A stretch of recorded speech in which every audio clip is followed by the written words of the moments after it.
স্বৈরাচারী ফ্যাসিবাদী সরকারের পতন থেকে শিক্ষা না নেই, তবে তাদের পরিণতিও সেই দিকেই যাবে। যে সকল মানুষ শহীদ হয়েছিল তাদের সেই শহীদি মর্যাদা রাষ্ট্রকে দিতে হবে।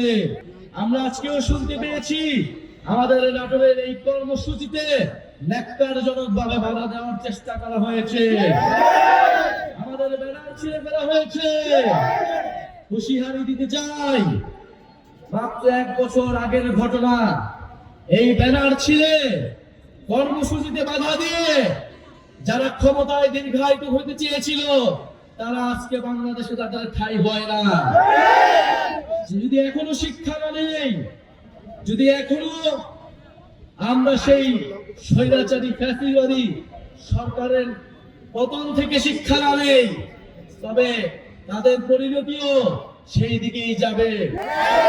প্রিয় বন্ধুগণ, আমরা জানি নাটোরে কোনো ভালো শিক্ষা প্রতিষ্ঠান নেই, উচ্চ শিক্ষার কোনো প্রতিষ্ঠান নেই। আমাদের এখানে গ্যাসের সংকট রয়েছে। আমরা এত উন্নয়নের গল্প শুনেছি, কিন্তু আজকে নাটোরে আমরা দেখি এত ধরনের অবহেলা এবং বৈষম্য। জাতীয় নাগরিক পার্টি আপনাদেরকে কোনো মিথ্যা আশ্বাস দিতে এখানে আসেনি। জাতীয় নাগরিক পার্টি এখানে এসেছে যেই তরুণদের, যেই ছাত্র জনতার আহ্বানে আপনারা গণ অভ্যুত্থানে অংশ নিয়েছিলেন, সেই ছাত্র তরুণরা একটি নতুন রাজনৈতিক দল গঠন করেছে। সেই তরুণরা এখন দেশ গঠন করতে চায়। যুক্তরাষ্ট্রের 1 নম্বর জিম চেইন গোল্ড জিম এখন আবারও বাংলাদেশে। বসুন্ধরা আবাসিক এলাকা ও বসুন্ধরা সিটি শপিং মলে। আপনারা সেই তরুণদেরকে সহায়তা করুন, সেই ছাত্র জনতার পাশে এসে দাঁড়ান।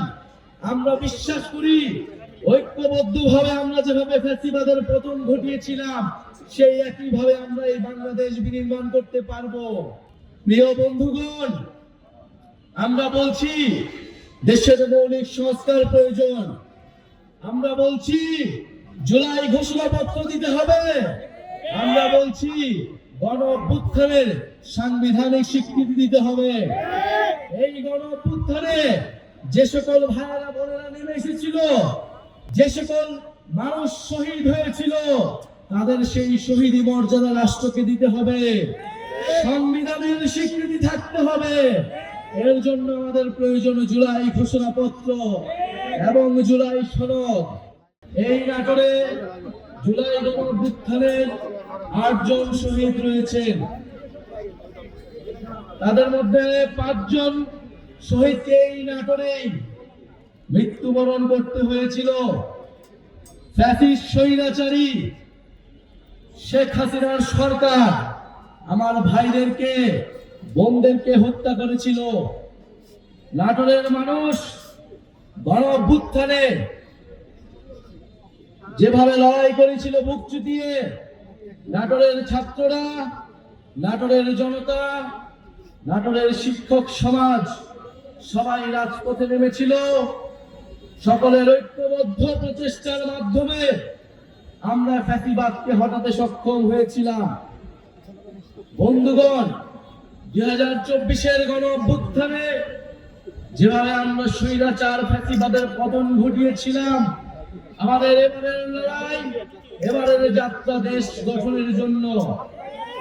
কারণ আমরা স্পষ্টভাবে বলেছি যে ফ্যাসিবাদী সরকারের পতন হলেই হবে না, দেশ সংস্কারের মাধ্যমে নতুন করে এই বাংলাদেশকে গঠন করতে হবে। এমন একটি বাংলাদেশ গঠন করতে হবে যেখানে গণতন্ত্র থাকবে, যেখানে সমতা থাকবে, যেখানে ইনসাফ থাকবে। একটি দুর্নীতিমুক্ত বৈষম্যহীন বাংলাদেশ গড়া এই তরুণ প্রজন্মের, এই গণ অভ্যুত্থানের ছাত্র জনতার আকাঙ্ক্ষা। কিন্তু 5ই আগস্টের পর থেকে সেই আকাঙ্ক্ষা থেকে নানা পক্ষ সরে গিয়েছে।